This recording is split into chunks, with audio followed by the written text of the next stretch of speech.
Hello, welcome back to my channel for the third and final video of this kind of October TBR series. So today I'm going to be introducing you to my, I guess, Latinxathon TBR. So Latinxathon is hosted by quite a few book reviewers. I won't name all of them, but I will put all of their profiles below so you can go and check them out. This is kind of coinciding with Latinx Heritage Month in the US and also Canada. Canada's in October. I think the US is like halfway through September to halfway to October. This is to coincide with a lot of the independence days of the Latin countries. So just a week ago we celebrated Chile's Independence Day by having empanadas and, you know, dancing and everything. So that was really fun. And obviously because of that heritage, I've decided to participate. It is only hosted for about like 10 days, so it's 6th to 15th. So I think it's to coincide with the end of the US Latinx Heritage Month.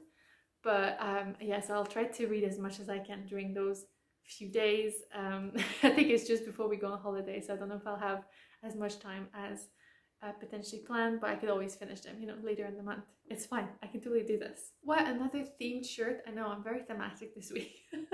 This was a gift from my husband for my birthday, which was really quirky and fun. Anyway, let's dive into my TBR and the challenges that the booktubers have set who are hosting this. I have some books in my kind of physical shelf that I want to tackle. I have so many from Latin American writers that I've never read, and there's quite a few that I've decided to leave in there because they're quite long and heavy, and I don't think I could have managed that in October, much less during that week. So I decided to pick just a few and a couple of audiobooks. There's 4 challenges to this readathon. The first one is to read just a short work. So I have actually here Cuentos Hispanoamericanos. So this is actually bilingual in French and Spanish, which I really enjoy. And it has, I think, like something like 10 different short stories in it, which I think would be great. I don't know if it includes any women. Yes, I believe there's just one woman.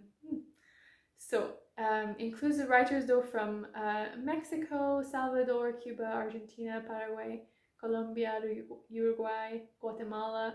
So I think that's going to be really interesting, and I've had it for a while. My parents, I think, sent it or left it here one day, so I will delve in and out. There's a couple in there, so that'd be great. I did also find a copy of Amora by Natalia Borges Polesso that I thought I could maybe read. It's quite short. She is from Brazil, I believe. Second challenge is to read something spooky like horror and stuff like that, and I couldn't really find any that I wanted to read. You know, like yesterday in my October TBR, I've been trying to pick books based on what I have or what I can find in my library app, because I'm trying not to buy books. So based on what I could find, I was really struggling a little bit. But then I thought about that Edinburgh Book Festival TBR that I did, and it was Literalized by Argentinian writer Samantha Schweblin, which feels very creepy. Another one was also to have a seasonal read. So I went with Cemetery Boys by Aidan Thomas. I thought that that sounded kind of cool. I think I'd heard about it on Leo Bancroft's channel, and it sounded kind of right up my alley, and I thought it could fulfill this prompt of the spooky schlats seasonal. So yeah, so that's kind of the book that I decided to go for. Finally, the last prompt was to read something cozy, just something fun or that looks, you know, like you just want to cuddle a cuppa. I wasn't too sure what to pick. You know, a lot of stuff is like coming of age or like intergenerational stuff like that attracts me. But anyway, I decided to go with How the Garcia Girls Lost Their Accent by Julia Alvarez, which is a book I bought from a charity shop a couple months ago. The cover I feel is very cozy, so that's kind of why I went with it. It's quite short, and it's about a bunch of sisters who moved to the US from Dominican Republic.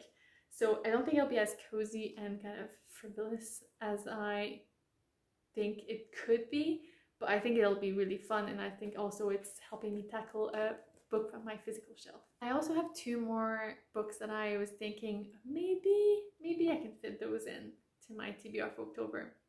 Not that I've overdone it already. So the first one was Seeing Red by Lina Maruane. I've been meaning to read this for a while. I did start it. I think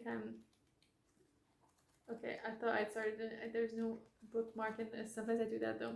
I think I read the first few pages and then put it down. It's quite short, so I thought maybe I can manage it well when we go on holiday or something. But I have a lot to read this month, so we shall see. And finally, I do have Dominique by Andrecruz, which I've been meaning to read. I've heard really mixed reviews. Like for some people, this was their favorite book of the year. Some of the people, they've DNF'd it. So I really don't know what to think about this, but it sounded really interesting, which is why I bought it. And yeah, so I'd like to tackle it this month, but we'll see how my actual reading goes. I'm a very moody reader, so I will be picking up things kind of how I feel a bit more than because it is on my TBR. So this was another short and sweet video TBR for my Latinx-A-THON readathon challenge. I think that'll be so cool, and I wish I'd kind of prepared more. I only learned about it a week or two ago, and I already had plans with Victober and Spooky Reads, so I just kind of tried to squeeze it in there. So that's why all of these TBRs are very kind of hopeful plans, and yeah, we'll see how many I manage. I hope I'll manage something from everything I've wanted to do, and yeah, I guess we'll see in my October wrap up. So come back for that.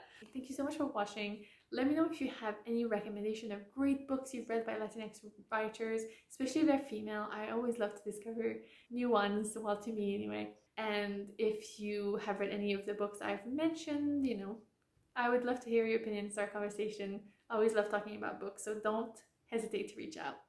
And hey, see you back. Bye!